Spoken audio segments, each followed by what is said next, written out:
I call the member Jonathan Young. Oh, thank you, sir. After those sage words of advice, I will gladly take my 10 minutes to talk about some aspects of this bill. And I guess the previous speaker, bright-eyed and bushy-tailed back in 2008, introduced the bill. And here we are today. Thank goodness we're not debating Power New Zealand policy or any of those other ideas that that member was purporting. Sir, as I read through this bill as the member for New Plymouth, I actually note that there is a section in this bill entitled Sugarloaf Islands Marine Protection Area, clauses 42, 43 and 44, which have been deleted by the committee in their consideration of the bill. And I bring this point out, sir, because this bill is being promoted to bring contentment around land issues that individuals or councils needed to have straightened out and sorted. But the reason why these three clauses were deleted by the committee is because they created discontent.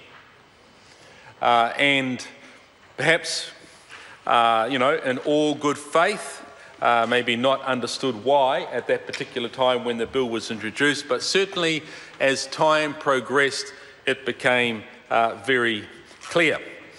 So as I read through the commentary of the committee under that heading, Sugarloaf Islands Marine Protection Area, which for those who don't know where that is just off Port Taranaki, offshore, 1.5 kilometres offshore from the fantastic city of New Plymouth, Namutu. These islands are also referred to. The committee, the committee, actually back in the prior to European arrival in the area, iwi did live on that great island offshore from that great city. And there was also a whaling station. In fact, James Cook, when he came around New Zealand, he looked there in 1770, beg your pardon, at the guano deposits, and they reminded him of the way that sugar in Europe was stored in heaps or loaves. And he named the islands the Sugarloaf Islands. Sir, I think you'd like to know the reason why, and this issue, sir, around the Sugarloaf Islands is very important. The committee said this regarding the Sugarloaf Islands: we recommend the deletion of clauses 42, 43 and 44 from the bill.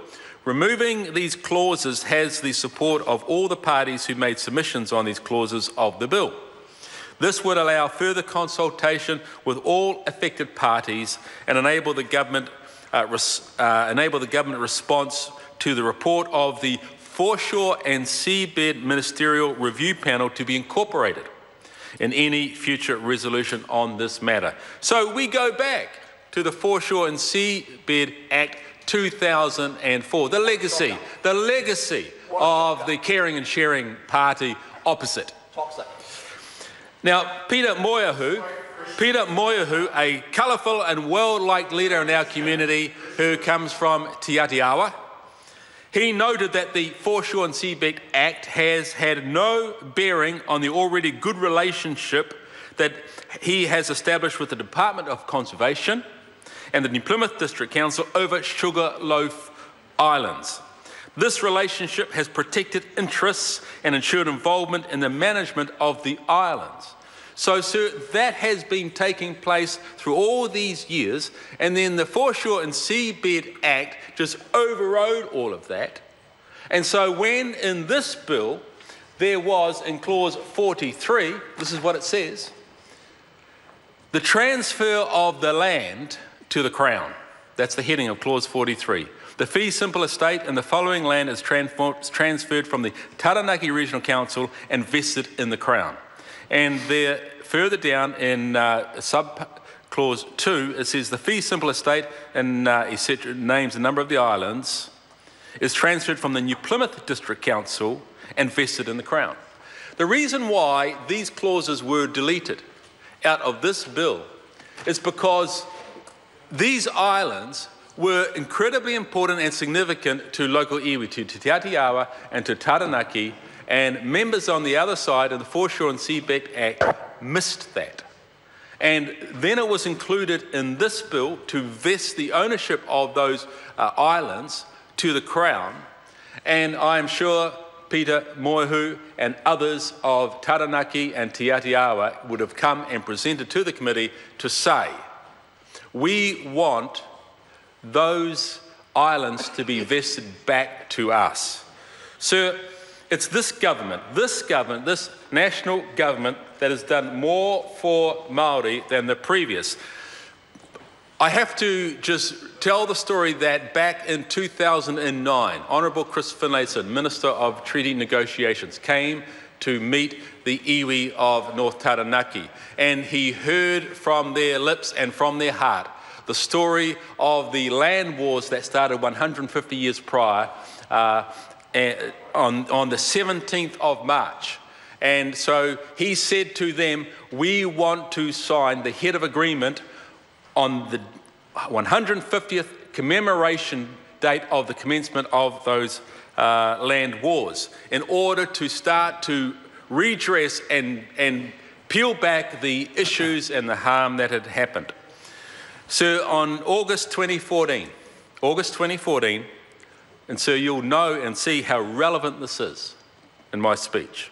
The Crown has, it was reported, the Crown has signed a deed of settlement for the historical treaty claims of Te Atiawa at the Rangatea complex in New Plymouth. The Crown was represented by the Honourable Chris Finlayson, who is held in the highest of regard by iwi and Taranaki, and the deed signing was witnessed by New Plymouth Member of Parliament, Jonathan Young.